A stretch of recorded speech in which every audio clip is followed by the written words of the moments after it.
வணக்கம் நேயர்களே, இது உங்கள் ராஜ் நியூஸ் தொலைக்காட்சியின் மக்கள் மேடை நேரடி ஒளிபரப்பு நிகழ்ச்சி. நேயர்களே, இன்றைய மக்கள் மேடை நிகழ்ச்சியை நாம் எடுத்துக்கொண்டிருக்கும் தலைப்பு, கடந்த 1ஆம் தேதி முதல் மத்திய பிரதேசத்தில் விவசாயிகள் தொடர்ந்து போராட்டத்தில் ஈடுபட்டு வருகின்றனர்.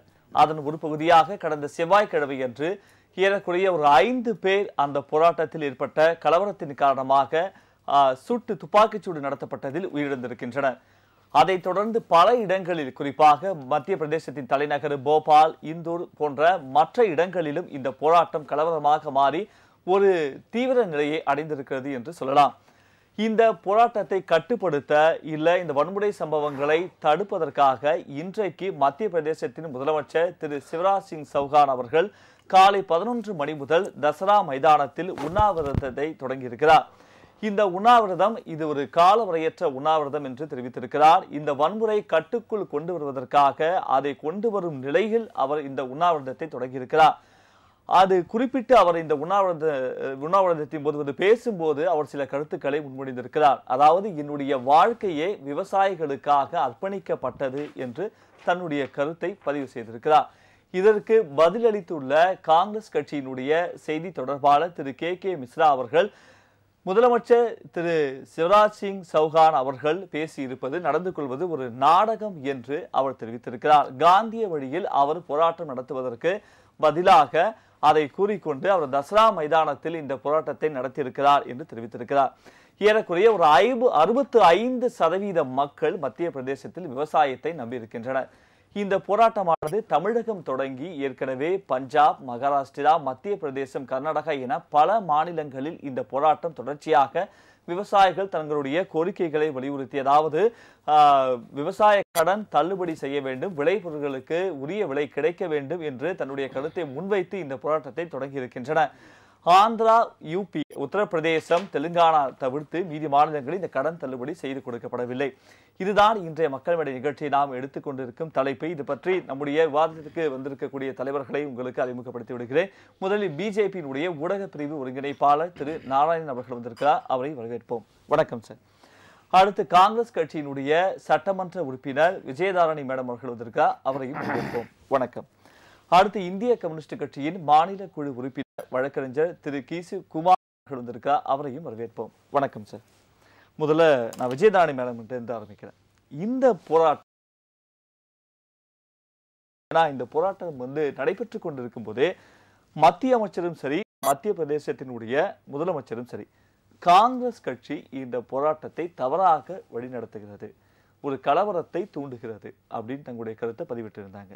நேற்று செய்தியாளர்கள் சந்திப்பில் பேசிய மத்திய அமைச்சர் வெங்கையா நாயுடு அவர்களும் இந்த விவசாயிகளுக்கான பிரச்சனைகளுக்கெல்லாம் காரணமே காங்கிரசும் திமுகவும் தான் அப்படின்னு குற்றம் சாட்டியிருந்தார்கள்.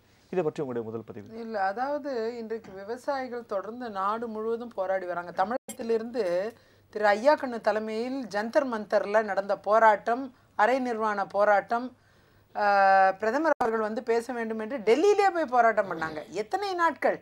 90 நாள் தாண்டி போராட்டம் பண்ணாங்க. கிட்டத்தட்ட 100 நாட்கள். அதெல்லாம் போராட்டம் 2 கட்டமாக நடந்தது. மொத்த ஸ்ட்ரெச்சையும் சொல்றேன் நான். கிட்டத்தட்ட 3 மாசம் அவங்க டெல்லியிலே இருக்காங்க.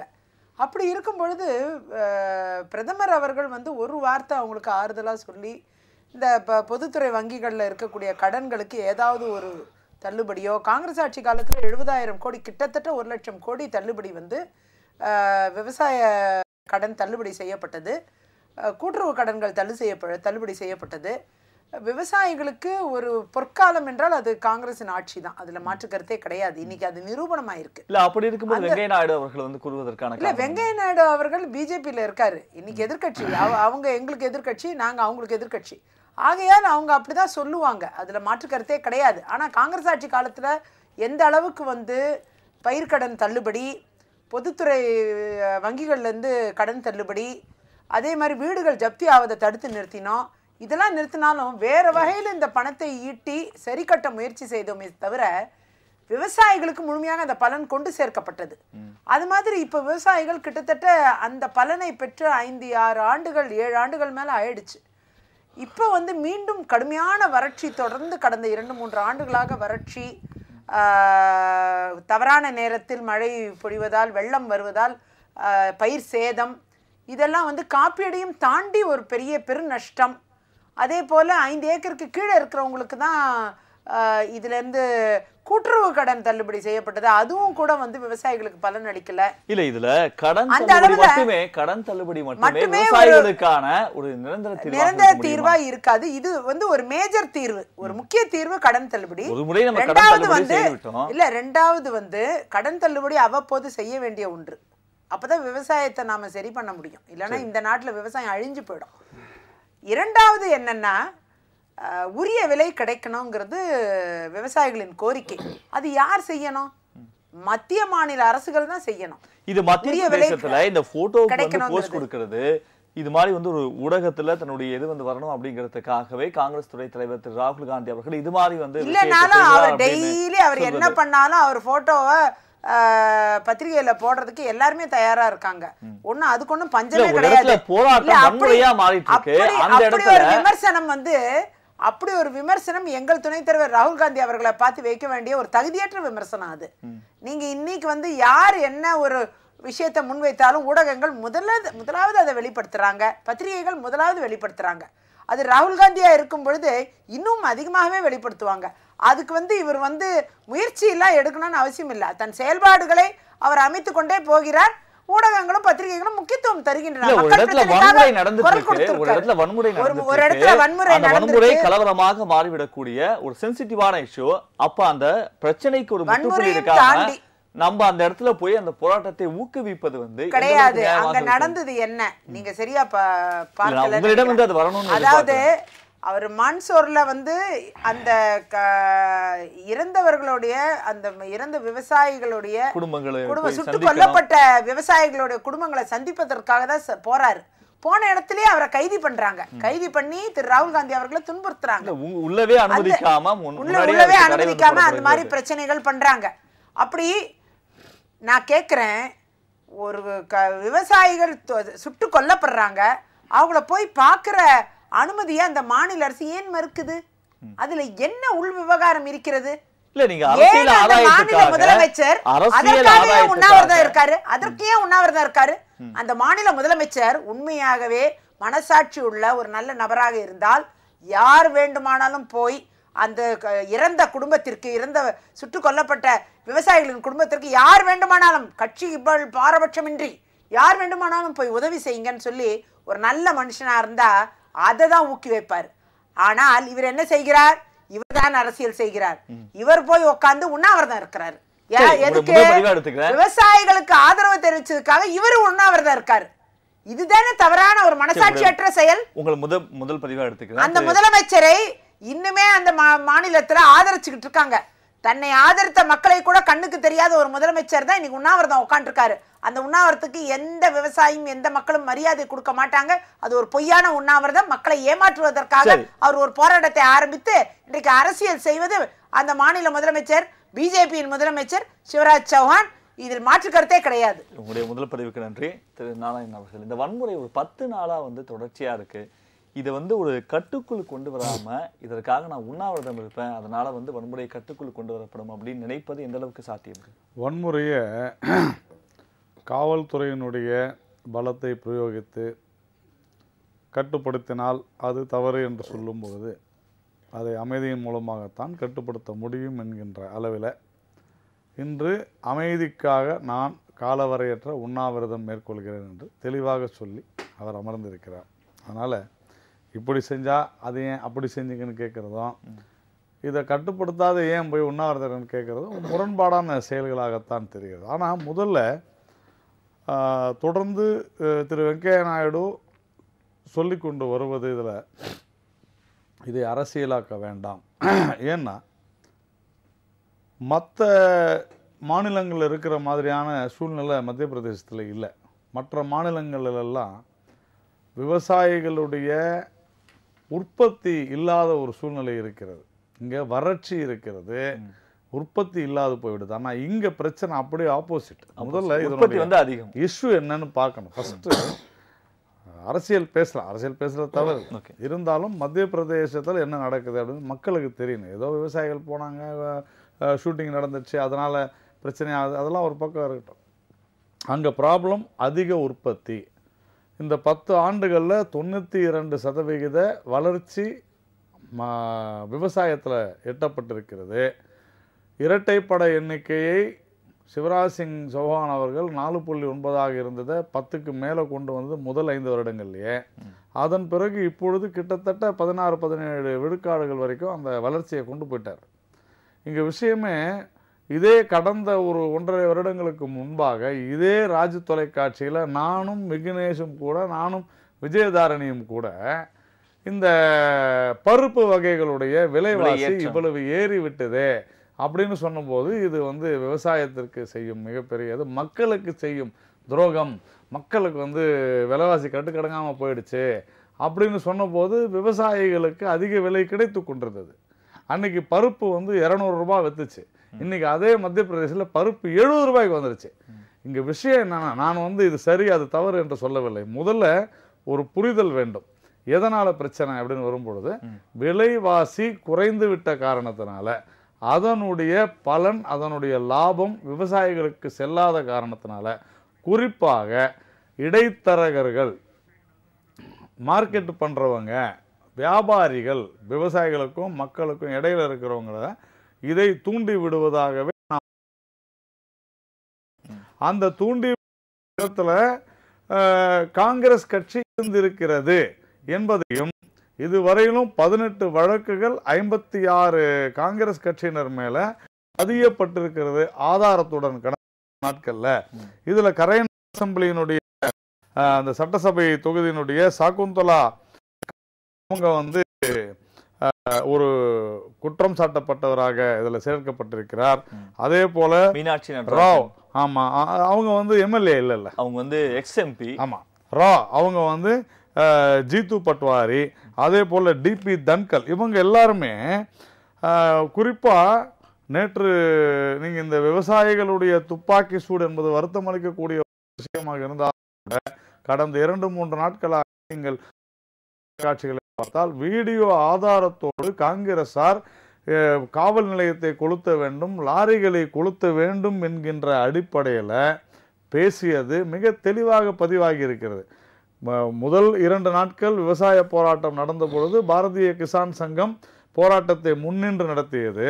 முன்னின்று நடத்தி 12 கோரிக்கைகள் 10 கோரிக்கைகள் ஏற்கப்பட்டு, எம்எஸ்பி உட்பட 13-11 ஏற்கப்பட்டு, இது ஏற்கப்பட்டு அவர்கள் போராட்டத்தை வாபஸ் பெறுவதாக அறிவித்தாலும் கூட அதன் பிறகு காங்கிரசினுடைய தூண்டுதல்ல தான் இந்த வன்முறை நிகழ்வு. காங்கிரஸ் தூண்டுதல் அப்படின்னு சொல்றதுல நம்ம அதுக்கு வரலாம். அதுக்கு முன்னாடி இந்த விளைபொருட்களுடைய விலை மத்திய பிரதேசத்துல 1 கிலோவுக்கு 2 ரூபாய் என்கிற அடிப்படையில தான் உற்பத்தி அதிகம் அப்படிங்கிறது கிடையாது.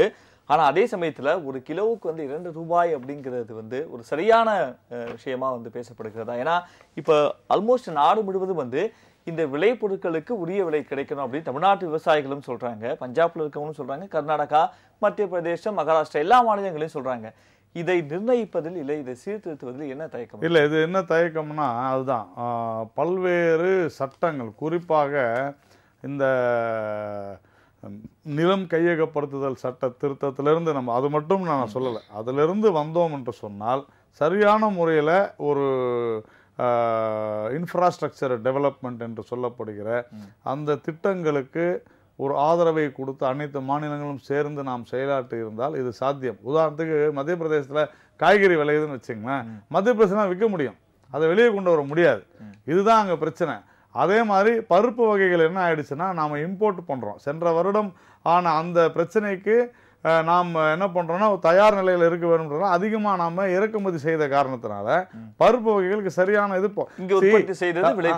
குறைவாச்சு. இங்க நான் பிரச்சனையே இல்லை அப்படிலாம் நான் சொல்லல, பிரச்சனைகள் இருக்கு. இங்க யூனிக் வித்தியாசமான ஒரு பிரச்சனை. துப்பாக்கி சூடு இல்லாமல் இதை தவிர்த்து ஒரு சென்சிட்டிவான விஷயம். இப்ப இந்தியாவுல 65 கோடி மக்கள் இல்ல விக்னேஷ், அதுக்குதான் நான் வந்தேன். அப்போ ஒரு மிகப்பெரிய சங்கம் இந்த போராட்டத்திலிருந்து விலக்கிக் கொள்கிறது. இந்த 13 கோரிக்கைகளை 11 ஏத்துக்கிட்டாங்க. எல்லா பிரச்சனையுமே ஒரே நாளில் தீர்க்க முடியாது, ஏற்றுக்கொண்டிருக்கிறார். அதன் பிறகுதான் எங்கே இந்த என்கின்ற அந்த ஒரு ஆதங்கத்துல, அந்த ஒரு வெறியில அடுத்த வருடம் எலெக்ஷன் வருது, தேர்தல் வருது. அதனால என்ன பண்றாங்க, காங்கிரஸ் ஓப்பனா வன்முறையை தூண்டி விடுங்கள் என்று சொன்ன காரணத்தினால வன்முறை வெடித்திருக்கிறது.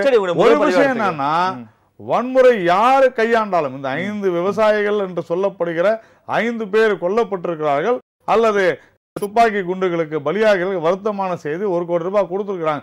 என்ன இருந்தாலுமே இந்த 5 பேருமே விவசாயிகள் அல்ல. இது ஆதாரபூர்வமா அந்த அரசாங்கம் விஷயத்துக்கு வரேன். ஏன்னா ஆனால் டெல்லியில போய் போராடினா அவங்க தமிழக விவசாயிகள் கிடையாது. இவங்க இந்த போராட்டத்துல ஈடுபட்டாங்கன்னா அவங்க இந்த போராட்டத்துல தவறா சொல்றது கிடையாது. பொதுவா நீங்க தவறா சொல்றீங்க விக்னேஷ்.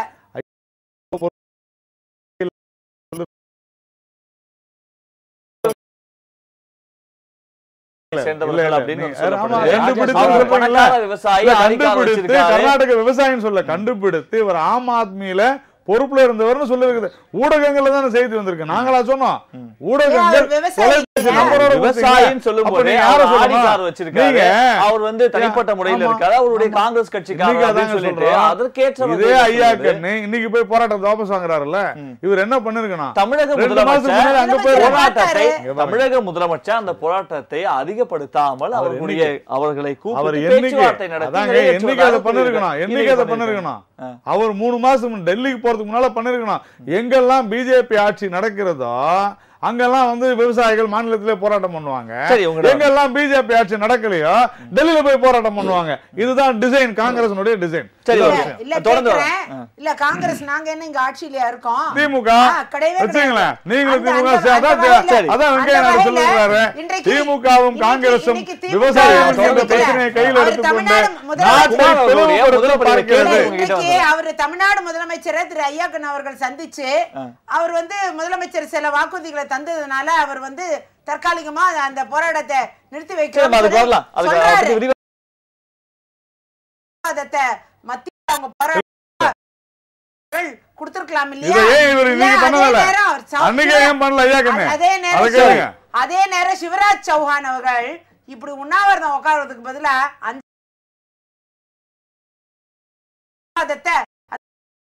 மத்திய பிரதேச கொடுத்திருக்கலாம் இல்லையா?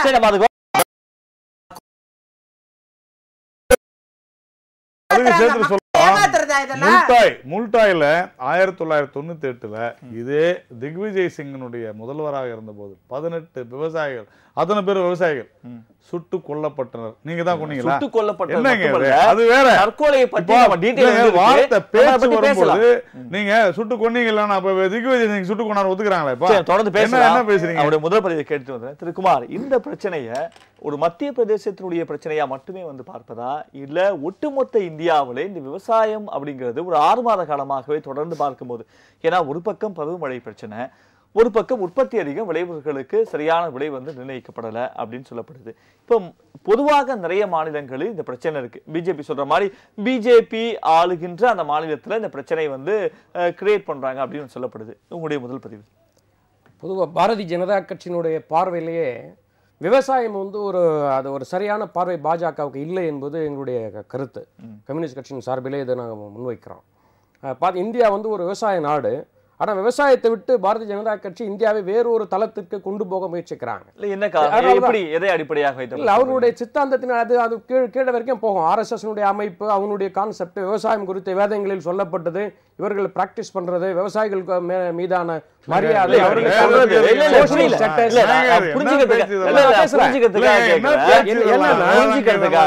விவசாயமே இந்தியாவில் இருக்கக்கூடாது அப்படின்னு முடிவு பண்றாங்கன்னு சொல்றீங்களா? இல்ல விவசாயம் என்பது 2ஆம் கட்ட தொழில் என்பது RSS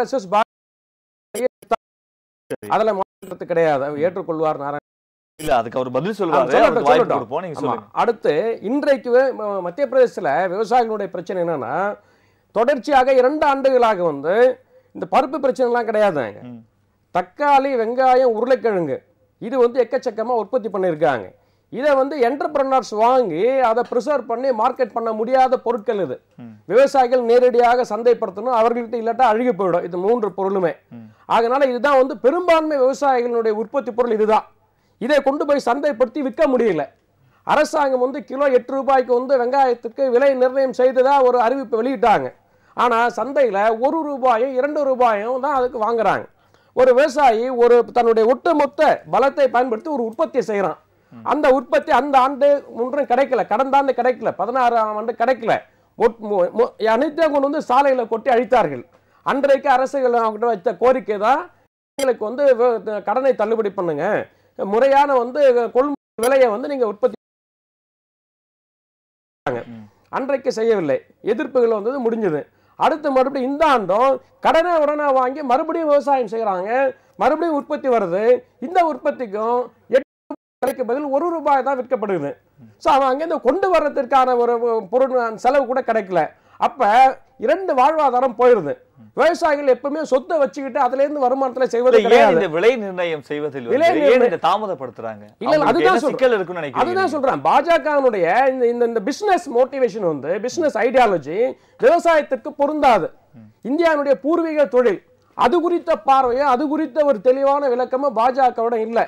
நீங்க வந்து wake up India, start up India டெக்னிக்கலா கொண்டு போக முயற்சி செய்து முதலாளிகளிடம், பெருமுதலாளிகளிடம் வந்து இந்தியாவை வந்து அது ஈஸி மேனேஜ்மெண்ட் வந்து ஒரு தொழில் இருக்கு, அதை கட்டுப்படுத்துவதும் அவர்களிடம் வந்து வரி வசூல் செய்வதும் கஷ்டமான டாஸ்க். அதை வந்து பாஜக விரும்பவில்லை. அதனால விவசாயம் குறித்த தமிழ்நாடு மட்டும் இல்ல, இந்தியா முழுவதுமே விவசாயம் மீது வந்து கடுமையான போராட்டங்கள் இருக்கு. இது ஒரு மாநில அரசினுடைய பிரச்சனை கிடையாது. இதுல வந்து இது பிஜேபி வந்து என்ன பண்ணும்? இல்ல, இது மாநில அரசினுடைய பிரச்சனை சொல்ல முடியாது. அந்த மாநிலத்துல பிஜேபி இருந்தாலும் கூட இல்ல, இது மத்தியில ஒப்பிட்டு பார்க்கறதுக்கான வேலை. விவசாயம் என்பது தேசிய பிரச்சனை. இந்தியாவுடைய எந்த மூலையில் விவசாயம் பாதிக்கப்பட்டாலும் விவசாயம் என்பது இந்தியாவுடைய ஒரு தேசிய பிரச்சனை, நேஷனல் ப்ரொஃபஷன். அது நீங்க அதை வந்து ஒரு மாநில பிரச்சனையா சுருக்க முடியாது. ரெண்டாவது, இவர்களுக்கான அந்த அந்த திட்டம் 2 கோரிக்கை தான்.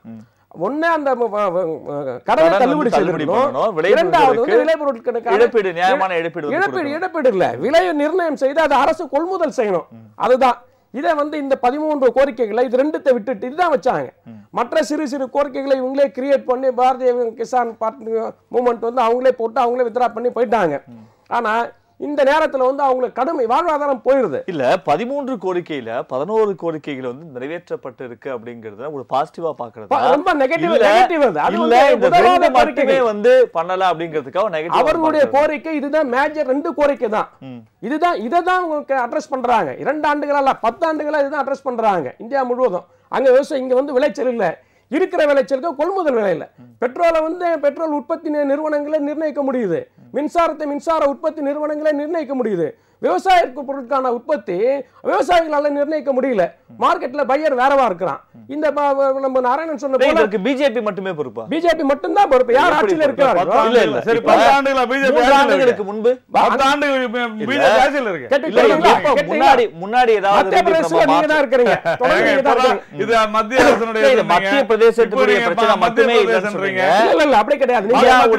நீங்க இல்ல விக்னேஷ், நீங்க இந்த பக்கம் போனா மத்திய அரசு கிட்ட போனா அப்படி கிடையாது.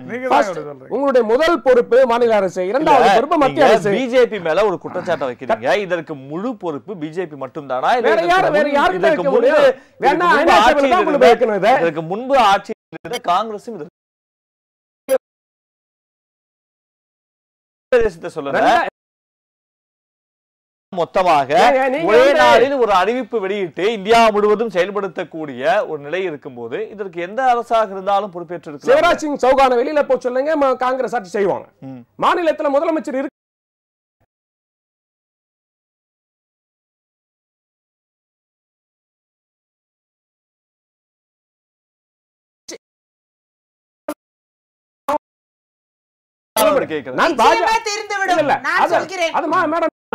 நீங்க ஆட்சி செய்யக்கூடிய மாநிலத்துல இந்த பிரச்சனை இருக்கு.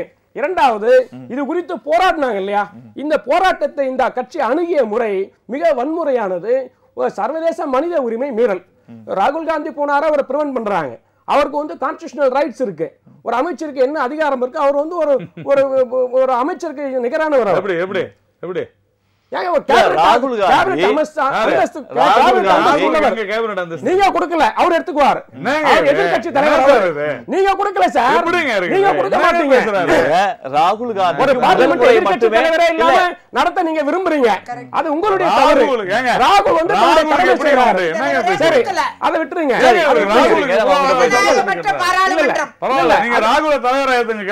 அது மட்டும் இல்ல, செல்போனை வந்து அவங்க ஜாமர் போட்டு க்ளோஸ் பண்றாங்க, இன்டர்நெட் மைனஸ் பண்றாங்க, இணையதள வசதியை கட்டுப்படுத்துறாங்க. இல்ல ஆமா, போராட்டம் மற்ற மாநிலங்களுக்கு பரவி விடாமல் இருப்பதற்கு இது காஷ்மீர்ல இல்ல ராணுவம் நடக்குதாங்க, மக்கள் துப்பாக்கி வச்சிருக்காங்களா?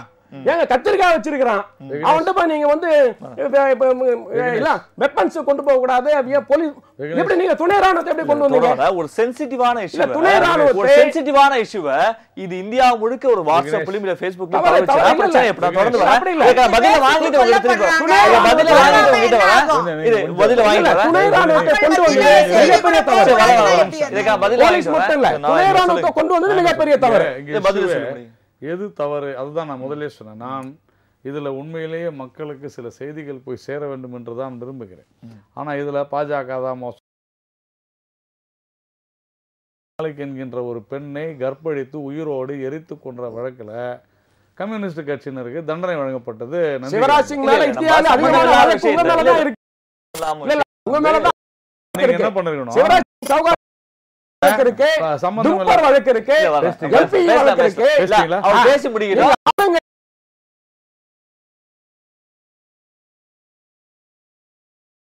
நீங்க நான் சொன்னது பதில் சொல்லுங்க. அப்போ மேற்கு வங்காளத்துல ஆளுங்கட்சி அவர் மேல தான் இருக்கு.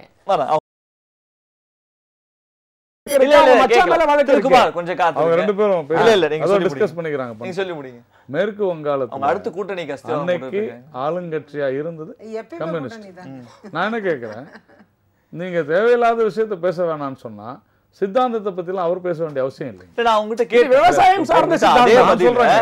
இது எப்படி வந்து சம்பந்தம் இல்லாம கேக்குறீங்க? கம்யூனிஸ்ட் கட்சிகளுக்கு பேசுவோம். நந்திகிராம்ல என்ன நடந்துச்சு? இந்த தேசத்திற்காக உயிர் தியாகம் செய்தவர்கள் கம்யூனிஸ்டுகள். நாங்க தான் பேசுவோம். குமார் பேசி முடிச்சு நான் கவுண்டர் சொல்லுங்க. கம்யூனிஸ்ட் கட்சியினர் நந்திகிராம்ல நூற்றுக்கணக்கான விவசாயிகளை கொலை செய்தனரே. அப்போ வந்து உங்களுக்கு மனிதாபிமானம் இல்லையா? அன்னைக்கு நீங்க வந்து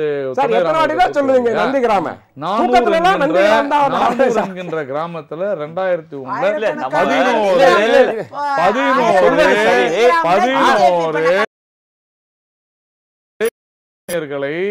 கூலி தொழிலாளிகளை கொலை செய்து 40 கம்யூனிஸ்ட் கட்சியினர் பொறுப்புள்ள கம்யூனிஸ்ட் கட்சியினர் தண்டனைக்கு உள்ளாக்கி இருக்கிறார்.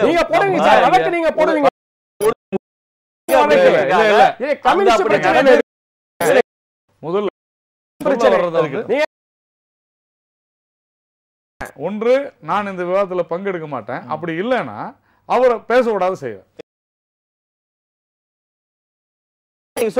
பொறுமையாக அவர் பேசுவதை கேட்டுக்கொண்டிருந்தேன். எனக்கு அவர் போல இடைமறிக்க தெரியும். அவரோட குரல் வளமும் எனக்கு அதிகமா இருக்குது. அது வேற. நான் என்ன சொல்றேன், 411 இஸ்லாமிய கூலி தொழிலாளர்களை கொன்றது வழக்குல தண்டனை கொடுக்கப்பட்டிருக்கிறது.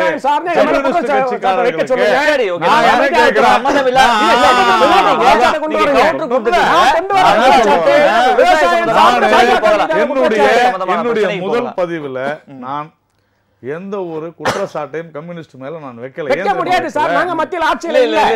அவரு வேற நந்திகிராம்லயும் சிங்கூர்லயும் விவசாயிகளை கொன்றீர்களா இல்லையா? ஏமாற்றி அவர்களுடைய டாக்குமெண்ட போலியா தயார் பண்ணி போய் புதுதேவ் பட்டாச்சாரியா ஒத்துக்கிட்டாரா இல்லையா? யாருங்க கம்யூனிஸ்ட் இந்த நாட்டை குட்டிச்சவராக்கி நாட்டை துண்டாடி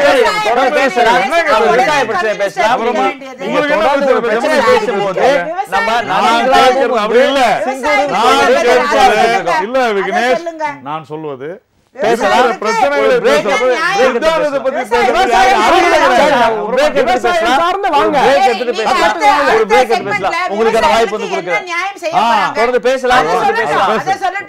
சிறிய இடைவேளைக்கு பிறகு மக்கள் மேடை நிகழ்ச்சி தொடரும். மத்திய பிரதேசத்தில் நடந்த அந்த துப்பாக்கிச்சூடு சம்பவம் தொடர்ச்சியாக நடைபெற்றுக் கொண்டிருக்கக்கூடிய அந்த கலவரம், மத்திய பிரதேசத்தினுடைய முதலமைச்சர் தொடங்கி இருக்கக்கூடிய அந்த உண்ணாவிரதம் சம்பந்தமாகத்தான் இன்றைய மக்கள் மேடை நிகழ்ச்சி நாம் பேசிக் கொண்டிருக்கிறோம்.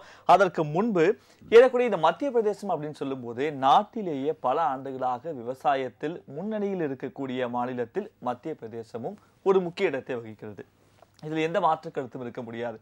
ஏறக்குறைய ஒரு 65% பேர் வந்து விவசாயத்தை நம்பி மட்டுமே இருக்கின்றனர். அதே போல ஒரு 72% வந்து விளைநிலங்கள் மழையை மட்டுமே நம்பி இருக்கும் ஒரு மாநிலம் அது. இது மற்றொரு காரணமும் வந்து சொல்லப்படுகிறது. அதாவது இந்த காரணத்துல வந்து விஜயதானி மேடம் வந்து கேட்கலாம், இந்த விவசாயம் இப்ப சமீபத்துல நலிவடைஞ்சதற்கு இந்த பண மதிப்பு இழப்பு நடவடிக்கை ஒரு காரணமாக இருக்குமோ? இதை பற்றி உங்களுடைய இருக்கும். அதுவும் ஒரு முக்கிய காரணமா பார்க்கிறேன். இப்போ குறிப்பா பாத்தீங்கன்னா விவசாயிகள் சிறுக சிறுக சேர்த்து வைத்த பணத்தை தினந்தோறும் ரொட்டேஷன்ல, அதுதான் அவங்களுக்கு கைப்புழக்கத்தில் கேஷ் தான் இருந்துட்டே இருக்கும். அவங்க கார்டோ இல்லை வேற எந்த நவீன முறையில் டிரான்ஸ்ஃபர்ஸோ பேங்க் டிரான்ஸ்ஃபரோ பண்ணி விவசாயத்தை டெய்லி பரிவர்த்தனை நடந்திருக்க வாய்ப்பே கிடையாது. இனிமேலும் அது நடத்தணும்னா விவசாயிகளுக்கு அது சிரமம்தான். ஏன்னா பல இடங்களில் கனெக்டிவிட்டி இன்னுமே ப்ராப்ளம் இருக்கு. அது எதிர்காலத்துல சரியாகி விடக்கூடிய வாய்ப்பு இருக்கு அப்படின்னு சொல்றாங்க. ஏன்னா 2-3 செயற்கைக்கோள் ஜூன் மந்த் போறாங்க. அதெல்லாம் நம்ம மாதிரி ஆட்கள் ஐடி செக்டார்ல சர்வீஸ் செக்டார்ல பணியாற்றுறவங்க இன்னும் பல்வேறு ப்ரொஃபஷனல்ஸ் அவங்க எல்லாருக்குமே இது சரி பண்றதை அவைல் பண்ணிக்கலாம், யூஸ் பண்ணிக்கலாம். ஆனா நீங்க ஒரு 100 கிலோமீட்டர் கண்டினியூஸா ஒரே ஸ்ட்ரெச்சா விவசாய நிலங்களே இருக்கிற பகுதிகள் இருக்கு. அங்கெல்லாம் பார்த்தீங்கன்னா மணி டிரான்ஸ்ஃபர் பண்ணி விவசாய விளைபொருட்களை வாங்கி விற்கிற இடத்துல விவசாயிகள் இன்னும் 50 ஆண்டு காலத்திலையும் வர வாய்ப்பு இல்லை. அவங்க கையில் கேஷ் இருந்தால் தான் ரெடிமேட் டிரான்ஸ்ஃபர்ஸ், அதுதான் பாசிபிள். இனிமேலும் அதுதான் பாசிபிள். ஆகையால் ஆனால் சந்தைப்படுத்துகிற இடத்துக்கு வந்த பிறகு நீங்கள் கனெக்டிவிட்டி ப்ராப்ளம் கூட சால்வ் பண்ணிக்கலாம். ஆனால் சந்தைப்படுத்துறதுக்கு முன்னாடி உள்ள சேல் இருக்கு, அதுதான் இன்னைக்கு மேஜராக இன்னும் நடந்துகிட்டு இருக்கு. அதனால கூட இன்னைக்கு விவசாய விளைபொருட்கள் விலை கிடைக்காம கஷ்டப்பட்டுட்டு இருக்கோம். இது நாடு முழுக்க இந்த பிரச்சனை இருக்கு. நீங்க கொஞ்ச நேரத்துக்கு முன்னாடி நீங்க பேசிட்டு இருந்தீங்க, அதாவது இப்ப மத்திய பிரதேசத்துல காங்கிரஸ் ஆட்சிக்கு வந்தா இந்த பிரச்சனை தீர்ந்து போயிடும் அப்படின்னு சொன்னீங்க. இவங்களை இந்த அளவுக்கு தள்ளப்பட்டிருக்கு ஒரு பக்கம், இன்னொரு பக்கம் கடன் பிரச்சனை, இன்னொரு பக்கம் விளைபொருள் சரியான விலை கிடைக்காம அபரீதமா ரொம்ப மோசமான விலைக்கு தள்ளப்பட்டதனால அந்த விவசாயிகள் அந்த பகுதிகளில் பெரிய அளவுல இதுக்கு பிஜேபி மட்டுமே பொறுப்பா? இல்ல இது காங்கிரஸ் இதுக்கு ஒரு 3 ஆண்டுகளுக்கு ஒரு 10 ஆண்டுகள் ஆட்சியில் இருக்கும்போது காங்கிரஸ் என்ன பண்ணுச்சுன்னு ஒரு கேள்வி. நாங்க என்ன செய்தோம்னா உணவு பாதுகாப்பு சட்டம் இதுக்கு ஒரு வகையில உதவி செய்தது. சரி, குளிர்பதன கடங்குகள் இந்தியா முழுக்க பல்வேறு இடங்கள்ல வடகிழக்கு மாகாணங்கள்ல ஸ்பெஷல் ஃபண்ட் அலாட் பண்ணோம். மற்ற இடங்கள்ல எல்லாம் குளிர்பதன கிடங்குகள் அமைக்க நிதிகள் வழங்கப்பட்டது இந்த ஃபுட் செக்யூரிட்டி ஆக்ட்ல. அந்த சட்டத்தை ரொம்ப கஷ்டப்பட்டு அன்னை சோனியா காந்தி அவர்களுடைய அறிவுறுத்தின் பேர்ல எங்களுடைய அமைச்சர் திரு கேவி தாமஸ் அவர்கள் அந்த டிராஃப்டிங் எல்லாம் பண்ணி அதை நாங்க என்ன கிடைச்சது ஆதரவோட அதற்கென்று நிதிகள் ஒதுக்கப்பட்டு குளிர்பதன கிடங்குகள் எல்லா இடத்துலயும் அமைப்பதற்கு இன்றைக்கு அந்த குளிர்பதன கிடங்குகளை பிஜேபி தொடர்ந்து அமைச்சிட்டு தான் இருக்காங்க. அது கண்டினியூ ஆயிட்டு இருக்கு அந்த ஸ்கீம். அது ஒன்றும் கட் பண்ணல, பிஜேபி கண்டினியூ பண்ணிட்டு தான் இருக்காங்க. இப்ப அதை செம்மைப்படுத்தணும். இந்த குளிர்பதன இந்த இது மாதிரி அதிக இப்ப தக்காளி ஒரு இடத்துல பதப்படுத்தக்கூடிய அந்த பதப்படுத்தி அத இன்னொரு மாநிலத்துல தேவையா இருக்கும், அந்த மாநிலத்துக்கு அதை டிரான்ஸ்ஃபர் பண்ணிடணும் உடனே.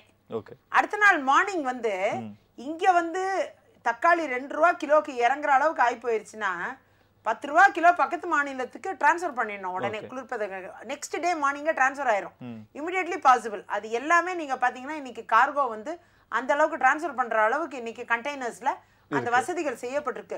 கோல்ட் ஸ்டோரேஜ் கண்டெய்னர்ஸே வந்துருச்சு. அதெல்லாம் முறையா பண்ணா இந்த மாதிரி விளைபொருட்களுக்கு ஒரு ஏற்ற விலை கிடைக்கும். அது யார் செய்ய முடியும்? அரசாங்கம் தானே பண்ண முடியும். விவசாயியால இது பண்ண முடியாதுல. கண்டெய்னருக்கு தூக்கிட்டு போறதோ கண்டெய்னர்ஸை பிற மாநிலத்துக்கு தூக்கிட்டு போறதோ விவசாயிக்கு முடியாது. அதற்கு சப்சிடி கொடுத்து தொடர் மானியம் இன்னும் ஒரு 10 ஆண்டு நாம தரணும். இந்த தொடர் மானியம் தந்துதான் ஆகணும் இந்த மூமெண்ட்டுக்கு.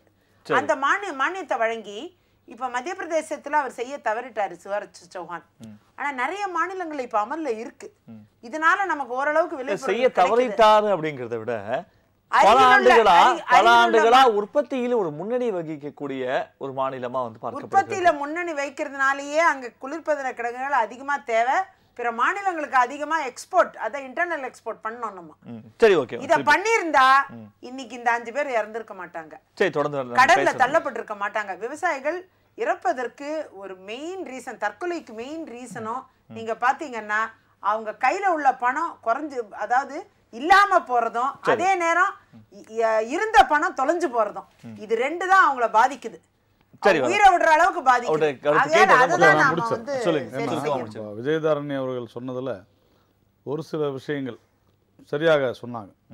பண மதிப்பிழப்பு விவகாரத்தினால இது எதனா பாதிப்பு இருக்குதுன்னா கண்டிப்பாக இருக்கும். ஏன் இருக்கும்னா, பண மதிப்பிழப்பு விவகாரத்தில் 3 விஷயம் சொன்னோம். ஒன்று, ரியல் எஸ்டேட் வேல்யூ டவுன் ஆகும் அப்படின்னு சொன்னோம். தங்கத்தினுடைய மதிப்பு குறையும்னு சொன்னோம். இன்னொன்று மிக முக்கியமாக நீங்கள் கருத்தில் கொள்ள வேண்டியது, பதுக்கல்காரர்களுடைய நடவடிக்கைகள் குறையும்னு சொன்னோம். பண மதிப்பிழப்பு விவகாரம் தொடர்ந்து இந்த பதுக்கல்காரர்கள் பதுக்கிய உணவுப் பொருட்கள், இந்த பருப்பு வகைகள் எல்லாத்தையும் அது குறைச்சிட்டாங்க. அதனால என்ன ஆயிடுச்சு, அந்த விலையை வந்து ஷேட்டர் ஆயிடுச்சு. அதனால தான் இன்னைக்கு மத்திய பிரதேசத்துல பிரச்சனை. நான் அதை ஏற்றுக்கொள்கிறேன். அந்த அதுதான் உடனடியானா திடீர்னு இந்த அளவுக்கு உண்டான ஒரு ஹியூஜ் ப்ரொடக்ஷன் வந்து யாரும் எதிர்பார்க்கல. போன வருடம் மத்திய அரசாங்கம் என்ன பண்ணது, இம்போர்ட் மேக்சிமம் பல்சஸ் வந்து இம்போர்ட் வந்து அதிகமாக இருந்துச்சு. அப்போது நாம தான் வந்து எதிர்கட்சிகளும் சரி ஊடகங்கள் எல்லோருமே இது உடனடியாக இறக்குமதி இவ்வளோ வேணும், இறக்குமதி கூட ஒரு 6 மாதத்துக்கு முன்னாலேயே பிளான் பண்ணுற விஷயங்கள். ஸோ இறக்குமதி பண்ண பிறகு தான் இவ்வளோ ப்ரொடக்ஷன் அதிகமாச்சுன்றதே தெரியும். ஸோ உடனடியாக மறுநாளே செய்ய முடியாது. It takes time. இப்போ அந்த பிரச்சனையில தான் அரசாங்கமும் விவசாயிகளும் உட்கார்ந்து பேசி சரி என்று ஒப்புக்கொண்ட பிறகுதான் வன்முறை வெடிக்குது. இதுதான் இங்க டிஃபரன்ஸ். விக்னேஷ் அவங்க சொன்னதுக்கு ஏன்னா இது மெசேஜ் போனதாக சொல்றேன். ஃபுட் செக்யூரிட்டி ஆக்ட் பத்தி சொன்னாங்க. அவங்க சொன்னது சரிதான். ஃபுட் செக்யூரிட்டி ஆக்ட்ல கம்யூனிஸ்ட் என்ன சொல்லுவாங்கன்னா, காங்கிரஸ் என்ன சொல்லிச்சோ அதே தான் பிஜேபி பண்ணுதுன்னு சொல்லுவாங்க. ஃபுட் செக்யூரிட்டி ஆக்ட் பொறுத்தவரைக்கும் அவங்க சொன்னது ஒரு விஷயம் சரி, இன்னொரு விஷயம் தவறு. ஃபுட் செக்யூரிட்டி ஆக்ட் வந்ததே செப்டம்பர் 2013 தான்.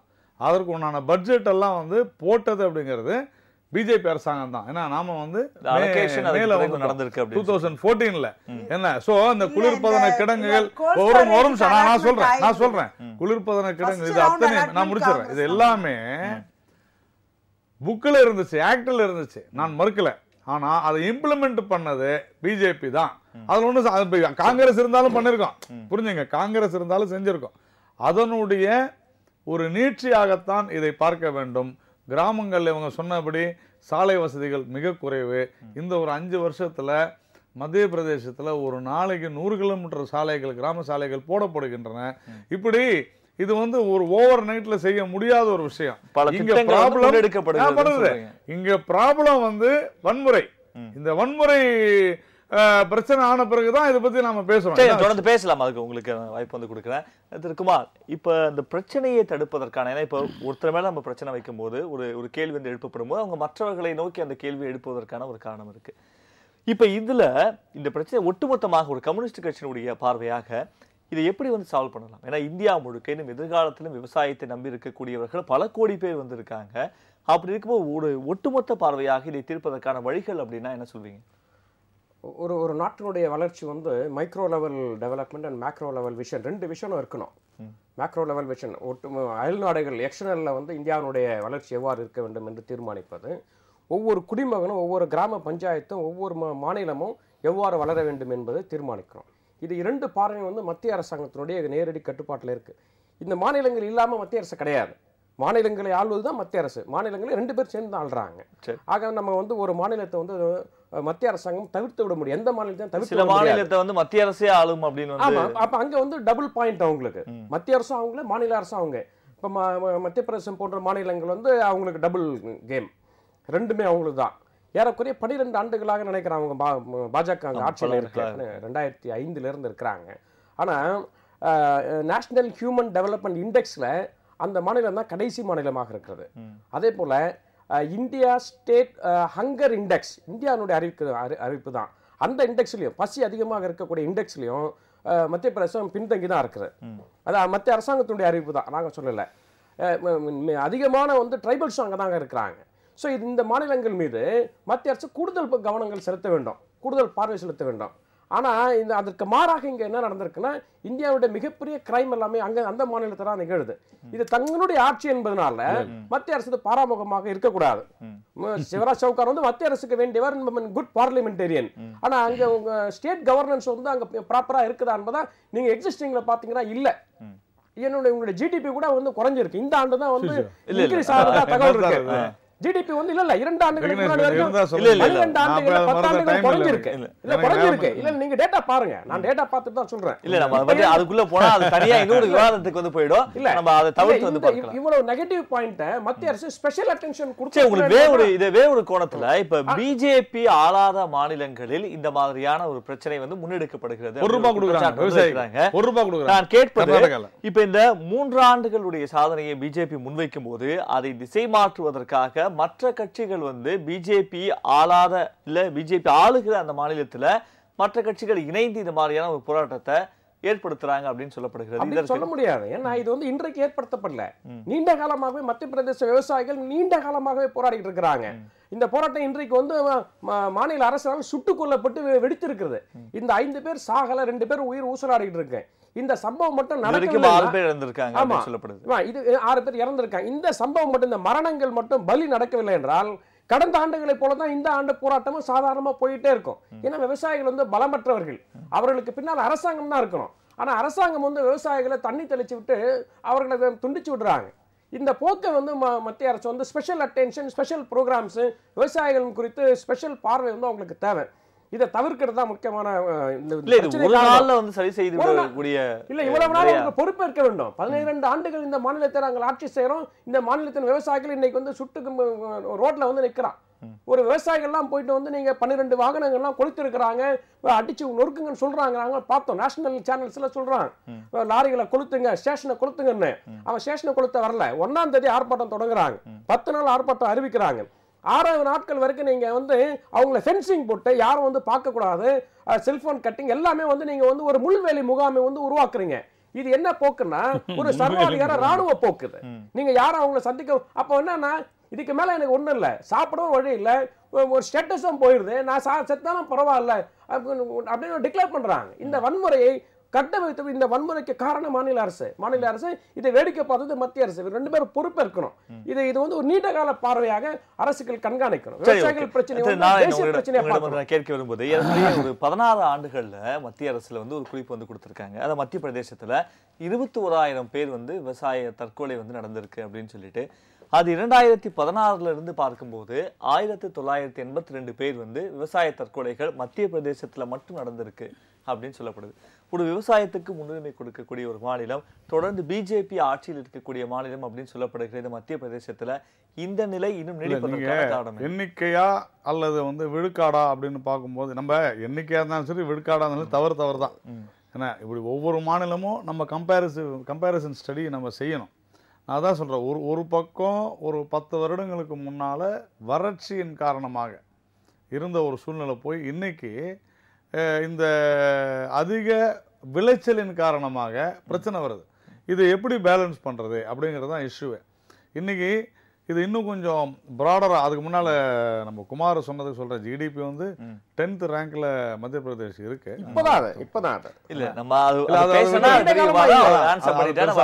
அப்போ நான் சொல்ல வர்றது அரசியலுக்கு அப்பாற்பட்டு இந்த விஷயத்தை எப்படி சரி செய்ய முடியும்னா, தொடர்ந்து இந்த ஆட்சி வந்ததிலிருந்து கூட அல்லது கிட்டத்தட்ட 15 வருடங்களாகவே எம்எஸ் சுவாமிநாதன் அறிக்கையை ஏன் அமல்படுத்த மறுக்கிறீர்கள்னு கேட்குறாங்க. காங்கிரஸும் அதை செய்யலை, பிஜேபி அதை செய்யலை.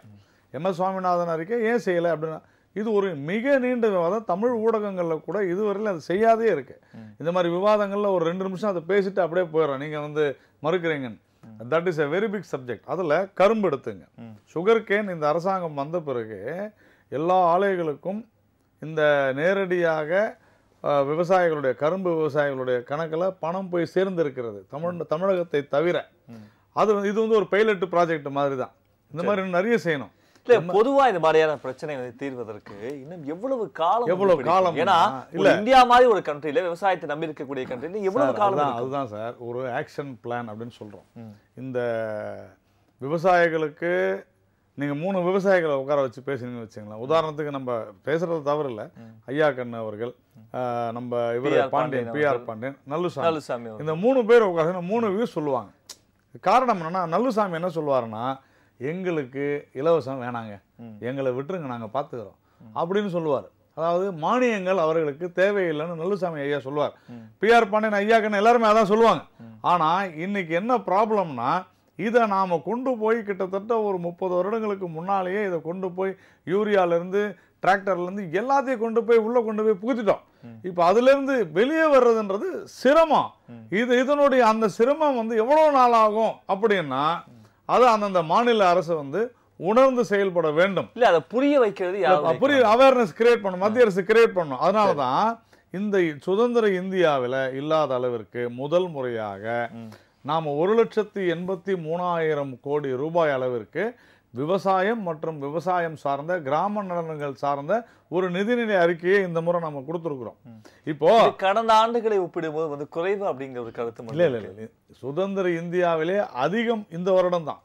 நம்ம டிஸ்கஸ் பண்ணிருக்கோம். அதை அகைன் இது இன்னொரு பெரிய டிபேட்டபிள், நம்ம அது பேசலாம். விவசாயம் பத்தி நிறைய பேசணும். நான் சொல்வது எம்.எஸ். சுவாமிநாதன் அறிக்கையையும் நீங்க அப்துல் கலாமுடைய புரா ஸ்கீம் இது ரெண்டுத்தையும் ஒன்னா வச்சு கடந்த 3 வருடங்களாக இந்த அரசாங்கம் விவசாயத்துறையில் என்ன செய்யுதுன்னு பாருங்க, உங்களுக்கு உண்மையிலேயே புரியும். பாயிண்டா நாம் அதை நோக்கி சென்று கொண்டிருக்கிறோம். எல்லாவற்றையும் விட மிக முக்கியமான விஷயம் இந்த மானியங்கள், இடுபொருள் மானியத்துல துவங்கி விவசாய மானியங்கள்ல கை வச்சா அதற்கும் போராட்டம் எழும். அது எல்லாவற்றையும் விட மானியங்கள் என்ற வார்த்தையை சொன்னாலே நம்ம குமார் சார்ந்திருக்கிற கம்யூனிஸ்ட் கட்சி அப்படியே எழுந்து நிப்பாங்க. இதுதான் எம்எஸ்பில ப்ராப்ளம். அதை விவசாயிகள் உணர்ந்திருக்கிறார்கள். அரசியல் கட்சிகள் குறிப்பாக கம்யூனிஸ்டுகள் அதை உணர்ந்தும் அதை விஜயராணி மேடம் வந்துட்டேன். இதுல இன்னொரு கருத்து சொல்லப்படுது. அதாவது இந்த பயிர் காப்பீட்டு திட்டம், அதாவது இன்சூரன்ஸ் அப்படிங்கிறது விவசாயிகள் மத்தியில 1% மட்டுமே தான் விவசாயிகள் இன்சூரன்ஸ் வந்து காப்பீடு வந்து பண்றாங்க அப்படின்னு சொல்லப்படுகிறது. அப்ப அவர்களுக்கு ஏற்படக்கூடிய அந்த வறட்சியோ இல்ல அதிகப்படியான மழை வெள்ளத்தால பாதிக்கப்படக்கூடியதோ அவர்களுக்கு இதுவே வந்து ஒரு பெற முடியாத ஒரு சூழ்நிலை இருக்குல்ல. இதை வந்து ஒரு அவேர்னஸ் காங்கிரஸ் ஆளக்கூடிய மாநிலங்களும் சரி மற்ற மாநிலங்களிலும் தீர்வு தான் வந்து போன சட்டமன்ற கூட்டத்தொடர்ல நான் பேசினேன். அதாவது நீங்க வந்து நிறைய இடுபொருள் மானியம் அந்த மானியம் இந்த மானியம்ட்டு நிறைய மானியங்கள் நம்ம விவசாயிகளுக்கு மத்தியில் காங்கிரஸ் ஆட்சி இருந்த பொழுதே நம்ம அதை வந்து அமலுக்கு கொண்டு வந்து மாநிலங்கள் வழியாக எல்லாமே கொடுக்கப்பட்டது. அதோட சேர்த்து பயிர்க்கடன் காப்பீடு அது என்ன ஒரு சிறிய தொகை தான், ஒரு விவசாயியை பொறுத்த வரைக்கும் சின்ன தொகை தான். அதுக்குண்டான பிரீமியத்தையும் அரசாங்கமே ஏற்றுக்கொண்டு விவசாய கார்டு கொடுத்த எல்லாருக்குமே வந்து அந்த மானியமாக இந்த காப்பீடை சேர்த்து கட்டிடுங்க. நம்ம வந்து ஒவ்வொரு தடவையும் வறட்சி நிவாரணம் கொடுக்கறது, அதுக்கப்புறம் நிலவரியை தள்ளுபடி செய்யறது, இதை நாம் வந்து வறட்சி காலத்தில் செய்கிறோம். அதோடு சேர்த்து இந்த பயிர்க்கடனுக்கான இந்த சிறிய தொகையை காப்பீடை அந்த பிரீமியம் அதை வந்து அரசாங்கமே ஏற்றுக்கொண்டு நீங்கள் விவசாயிகளுக்காக இதை கட்டுங்க. அது சின்ன அமௌண்ட்டு தான் வரும், அது பல கோடிகள்லாம் வராது, சின்ன அமௌண்ட்டு தான் அப்படிங்கறத நான் போன சட்டமன்ற கூட்டத்தொடர் அதற்கு முந்தைய சட்டமன்ற கூட்டத்தொடர் நான் இதை பத்தி பேசல. ஏன்னா இப்ப இந்த முறை வந்து வறட்சியாலே ஏன்னா இது வந்து ஒரு நல்ல ஆலோசனையாக இந்த மாநில அரசு ஏற்றுக்கொள்ற மாதிரி மத்திய அரசும் இதை ஏற்றுக்கொள்ள வேண்டும்.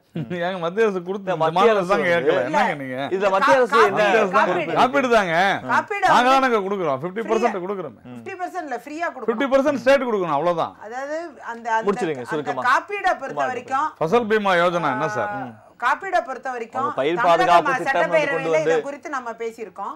நீங்க பேசுறது சரிதான், அது மாநில அரசுக்கானது. இன்னொரு முக்கியமான விஷயம் என்னன்னா, இப்ப இன்னைக்கு இந்த நிறைய தற்கொலை நடக்குது. இப்ப கூட நேற்றுக்கு பாத்தீங்கன்னா, நேற்றைய தினம் ஒருத்தர் ஒரு விவசாயி வெறும் 25 வயது தான், அவரால் வந்து ஒரு 2.5 லட்சம் ரூபாய் பேங்க்குக்கு கட்ட முடியலன்னு சொல்லி அவர் தூக்கு மாட்டி இறந்துருக்காரு மகாராஷ்டிரால. அதே மாதிரி ஒரு புதன்கிழமை அன்னைக்கு தனாஜிங்கிறவர் வந்து தற்கொலை பண்ணியிருக்காரு. அவருக்கு 55 வயது. அந்த விவசாயி வந்து என்ன எழுதி வச்சுட்டு இறந்துருக்காருன்னா, நான் கடன் தொல்லை தாங்க முடியாம விவசாய விளைபொருள் கிடைக்காம ரொம்ப துயரத்துக்கு ஆனதுனால நான் ஒரு விவசாயி, நான் தற்கொலை பண்ணி இறந்து போறேன். அது மட்டுமல்ல, என் பாடிய கூட அந்த முதலமைச்சர் வந்து என் பாடிய பார்த்த பிறகுதான் நீங்க அதை எடுக்கணும். கர்நாடகால இந்த பிரச்சனைக்கு ஒரு தீர்வு கிடைக்கும்.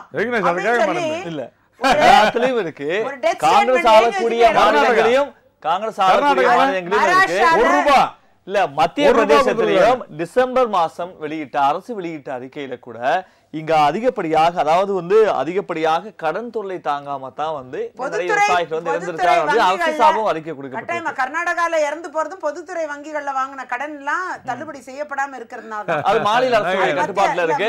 மாநில அரசு நினைத்தாலே வந்து தள்ளுபடி வந்து பண்ணிவிட முடியும். பொதுத்துறை வங்கிகள் சரி, ஓகே, நம்ம குமார் அவர்களுக்கு வாய்ப்பு நீங்க கொடுத்தோம். தப்பா புரிஞ்சுக்கிட்டீங்க. பொதுத்துறை வங்கிகள் மத்திய அரசின் கட்டுப்பாட்டின் கீழ் மத்திய வருது. அரசுடைய அதிகாரத்துக்கு அடியில இருக்கு. அதை பயன்படுத்தி பண்ணலாம். ஆனா மாநில அரசு தள்ளுபடி பண்ணலாம் கிடையாது. அதனாலதான் மாநில அரசு கூட்டுறவு கடன்களை தள்ளுபடி செஞ்சிருக்காங்க. ஆனால் பொதுத்துறை வங்கிகள்ல உள்ள கடன்களை மத்திய அரசு தான் தள்ளுபடி பண்ணுவாங்க. காங்கிரஸ் ஆட்சி காலத்துல 70,000 கோடி நாங்க டெல்லி விவசாயிகளுக்கு இந்தியா முழுக்க தள்ளுபடி செஞ்சிருக்கோம்.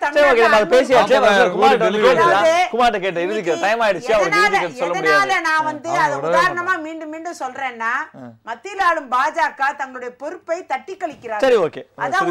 அது கர்நாடகாவா இருந்தாலும் சரி, மகாராஷ்டிராவா இருந்தாலும் சரி, காவேரி தண்ணியை கொஞ்சம் பிரதமர் என்ன செஞ்சிட்டு இருக்காரு?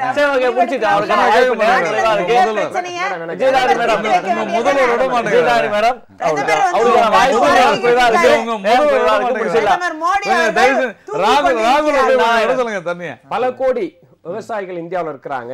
இவர்கள் வந்து தொடர்ந்து 2 முறை வந்து கடன் பட்டுட்டாங்கன்னா 3வது முறை அவங்களுக்கு கடன் கிடைக்காது. கடன்களை தள்ளுபடி செய்வது ஒன்றுதான். கடன் தள்ளுபடி செய்வது ஒன்றுதான் தீர்வு. இல்லன்னா வேற தீர்வு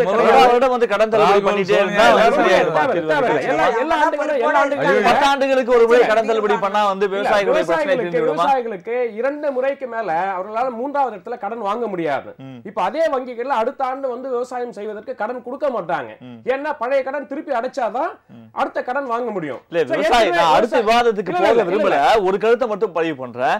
விவசாயிகளுக்கு பிரச்சனை இருக்கு அப்படிங்கிறது எந்த மாற்று கருத்தும் இல்ல. அவர்கள் நிறைய சிரமத்திற்கு ஆளாகிறார்கள். ஆனா விவசாயிகள் செய்யக்கூடிய தவறுகளை வந்து பேசுவதற்கு யாருமே வந்து தயங்குவது வந்து விவசாயிகள் தவறு செய்கிறார்கள். அது அரசாங்கத்தினுடைய தவறு தான். விவசாயி வந்து ஒரு தவறை யாரும் திட்டம் போட்டு செய்ய முடியாது. இன்ஃப்ராஸ்ட்ரக்சருடைய மிஸ்டேக் தான் விவசாயிகளுடைய தவறா நீங்க குற்றம் சுமத்துறீங்க. நிலத்துல எதுவுமே போடாம வந்து உளுந்துக்கு ஒரு ஏக்கருக்கு இவ்வளவு மானியம் கொடுக்கறாங்க அப்படின்னு சொல்லிட்டு பக்கத்து நிலத்துல இருந்து போட்டோ எடுத்து மானியம் பெறக்கூடிய விவசாயிகளும் இருக்காங்க அப்படிங்கிறது. அதெல்லாம் சின்ன மைக்ரோ கிரிமினல்ஸ் நீங்க வந்து எல்லா துறைகளிலுமே இருக்கிறாங்க. அது ஒட்டுமொத்த குற்றமா சொல்லல. ஆனா அப்படி ஒரு தவறு நடந்துட்டு இருக்கு அப்படிங்கறத பதிவு பண்றேன். இவைகளை காரணம் காட்டி இந்த இருக்கக்கூடிய விவசாயிகள் பிரச்சனை இதை வைத்து நீங்க வந்து மெஷர்மென்ட் பண்ண முடியாது. அது தவறு. அதே நேரத்துல இந்த விவசாய கடன் இல்ல நீங்க அண்ணன் சொல்லி பேசிட்டு இருந்தாங்க. கடன் குறித்து இதுவரைக்கும் சிவராஜ் சௌகானோ இல்ல மத்திய அரசோ இல்ல நண்பர் நாராயணனோ விவசாய கடனை ரத்து செய்வது ஒன்று தவிர வேற வழி இல்ல. 2019க்கு முன்னாடி ஏதாவது ரத்து பண்றதுக்கான வாய்ப்பு இருக்கா? இன்றைக்கு 2000 கோடி சொல்லுங்க. இன்றைக்கு செத்து போயிருக்கான். இன்றைக்கு நீங்க சொல்லிருக்காங்க சார் 2000 கோடி. 3வது முறை வெளியே கடன் வாங்க முடியாது, வங்கிகள்ல கடன் வாங்க முடியாது. 2000 கோடி சொல்லிருக்காங்க. இல்ல இல்ல அண்ணன் சொல்லுங்க. என்னோட ஒரே ஒரு மானியம் வந்து எந்த விவசாயம் மானியம் காலம் பூரா கேட்பதில்லை. இந்த விவசாயினுடைய தற்சார்பு வந்து நீடிக்கிற பொழுது இயற்கையாகவே மானியம் விட்டு போய்விடும். அந்த பிரச்சனைக்குரிய விவசாயிக்கு மானியத்தை கட் பண்ணுவதற்கு பாஜக விரும்புகிறது. அவர்கள் மீது மானிய தடையை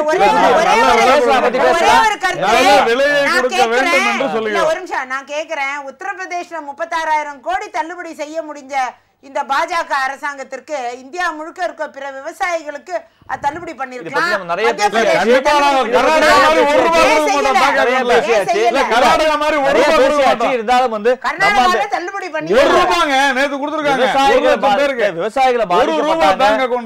விவசாயிகளை பாதிக்கப்பட்டாங்க அந்த கலவரத்துல. பங்கெடுத்துக்கணும் நினைச்ச ராகுல் காந்தி அவர்கள் வந்து இங்க தமிழகத்திற்கும் கர்நாடகத்திற்கும் இடையே அந்த காவிரி நீர் பிரச்சனை இருக்கும் போது இங்கு தலையிட்டு அந்த பிரச்சனையை தீர்த்து வைப்பதற்கான முயற்சியை எடுத்திருக்கலாம்.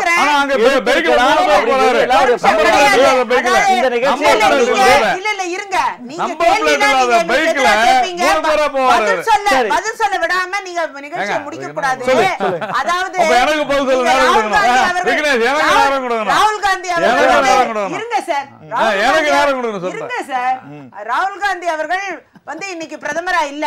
நரேந்திர மோடி தான் பிரதமரா இருக்காரு. அப்ப அவர் அவர் எங்க தலையிட்டு இந்த போறாருங்க? பிரச்சனையை சரி, தீர்த்து அது இல்லாம பிரதமர் அவர்களும் குறைஞ்சபட்சம் சேர்ந்து இது- இல்ல, நான் கேக்குறேன் உங்களை, குறைஞ்சபட்சம் மத்திய பிரதேச இறந்த இந்த விவசாயிகளுக்காக அப்படியே ஒரு வார்த்தை, ஒரு கண்ணீர் அவரால சொல்ல அதான் உண்ணாவிரதம் இருக்கிறாரு. முதல்வர். வருத்தத்தோட தன்னோட வருத்தத்தை முதல்வர் தெரிவிச்சாரா இருக்கிறாரு, நரேந்திர உண்ணாவிரதம் மோடி அவர்கள்? காந்திய வழியில உண்ணாவிரதம் இருக்கிறாரு. பிரதமர் ஏன் ஊமையா உட்கார்ந்திருக்காரு? சரி, பிரதமர் ஏன் உட்கார்ந்து ஊமையா உட்கார்ந்திருக்காரு? நான் சும்மா கேக்குறேன். இருக்கிற இல்ல, இல்ல. நான் கேக்குறேன். மன்மோகன் ஊமையா இருந்தாரு. சரி, இறந்த முதல்வர் விவசாயிகளுக்கு நிகழ்ச்சியுடைய நீங்க இறந்த 67 வருஷம் ஆண்டு விவசாயிகளுக்கு நாட்டை நாசமாக்கினதை குறைஞ்ச காட்டுங்க. பட்சம் இந்த மாத கடைசியில தன்னுடைய ஞாயிறு இறந்த நாள் விவசாயிகளுக்கு காங்கிரஸ் அவங்களுக்கு ஒரு செய்தியாவது அனுப்பிச்சாரா அந்த சரி, குடும்பத்துக்கு? மன் கி பாத்ல இந்த மாத கடைசியில வந்து பேசுவாங்க. இந்த நிகழ்ச்சியை கலந்து கொண்டு உங்களுடைய கருத்துக்களை முன்வைத்தமைக்கு உங்கள் மூவருக்கும் நன்றி நன்றி நன்றி. நேயர்களே, இத்துடன் இன்றைய மக்கள் மேடை நிகழ்ச்சி நிறைவு பெறுகிறது. மீண்டும் அடுத்த நிகழ்ச்சியில் சந்திப்போம். நன்றி, வணக்கம்.